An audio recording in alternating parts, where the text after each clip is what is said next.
नमस्कार, ESPN 9 news में आपका स्वागत है। 2024 के लोकसभा चुनाव के 6 चरण के मतदान के संपन्न होते ही हरियाणा में राजनीतिक उठापटक शुरू हो गई है। जी हां, जिस तरीके से 25 मई को हरियाणा में तमाम 10 लोकसभा सीटों पर मतदान संपन्न हुआ, उसके तुरंत बाद यहां सरकार को गिराने की कोशिशें और ज्यादा प्रबल होती हुई नजर आई। बता दें आपको कि लोकसभा चुनाव में भारतीय जनता पार्टी को पछाड़ने के लिए कांग्रेस पार्टी और आम आदमी पार्टी ने गठबंधन करके चुनाव लड़ा। इस चुनाव में 9 सीटों पर कांग्रेस पार्टी अपने उम्मीदवारों को उतारती हुई नजर आए तो एक सीट कुरुक्षेत्र में डॉक्टर सुशील गुप्ता, जो कि आम आदमी पार्टी के पूर्व राज्यसभा सांसद रह चुके हैं, उनको मैदान में उतारा गया। अरविंद केजरीवाल भी उनके लिए जन प्रचार में जुटे और इसी आधार पर जीत दर्ज करने के इरादे से चुनावी रणनीतियां तैयार करते हुए नजर आए।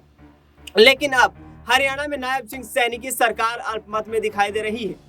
वर्ष 2019 में भारतीय जनता पार्टी को 40 विधानसभा सीटों पर हरियाणा में जीत नसीब हुई थी।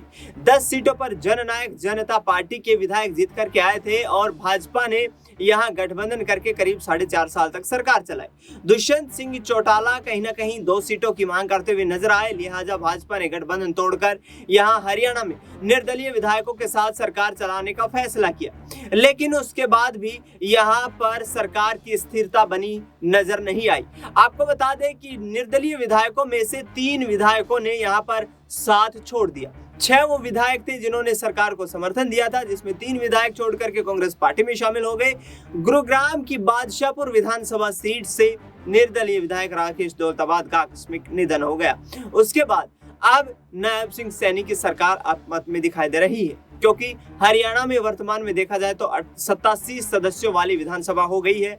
मुख्यमंत्री मनोहर लाल खट्टर ने पहले ही इस्तीफा दे दिया था। रणजीत सिंह चौटाला ने चुनाव लड़ने से पहले इस्तीफा दे दिया था और ऐसे में राकेश दौलताबाद के निधन के बाद अब नायब सिंह सैनी के पक्ष में यहाँ पर जिन 44 विधायकों का समर्थन होना चाहिए, वो समर्थन 42 के आंकड़े पर आकर रुक जाता है। इसके साथ साथ ही कोशिशें यहाँ पर नेता प्रतिपक्ष भूपेंद्र सिंह हुड्डा और नेता प्रतिपक्ष उपनेता चौधरी आफ्ताब अहमद की तरफ से राज्यपाल से मुलाकात का वक्त मांगा जाता है।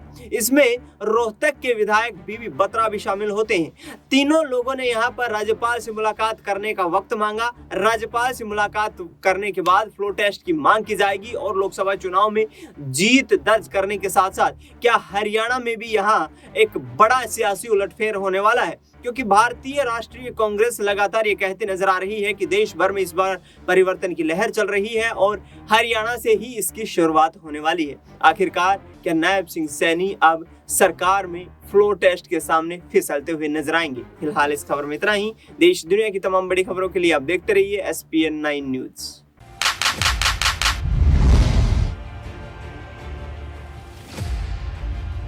देश की जनता ने किसे सौंपी सत्ता की चाबी?